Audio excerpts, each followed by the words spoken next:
ও মা দুটো ভিক্ষা দেন গো। বাবা 10-5টা টাকা দাও। ঘুরে আসো, বাড়ি কেউ নেই। দে রে বাপ দে, আল্লাহ তোর সরকারি চাকরি দেবে নে। আমি তো অশিক্ষিত মূর্খ, 2 পর্যন্ত পড়লাম তাও ফেল করেছি। দিয়ে দে রে বাপ দিয়ে দে, আল্লাহ তোরে ভালো দিয়ে একটা বউ দেবে। বউ তো আমার ছিলই, কিন্তু বাতার রাত ধরে ফলাইছিল গেছে। দিয়ে দে রে বাপ দিয়ে দে, আল্লাহ তোরে ভালো একটা বিজনেস করাবে।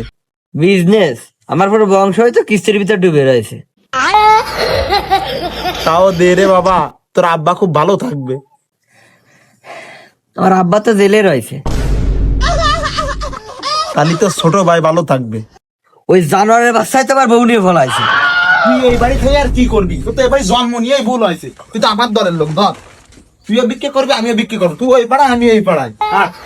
আচ্ছা তাহলে আমি এবারে চাই না এই বাড়ি প্রতিদিন টাকা দে। এ ভাই চাল দাও রে।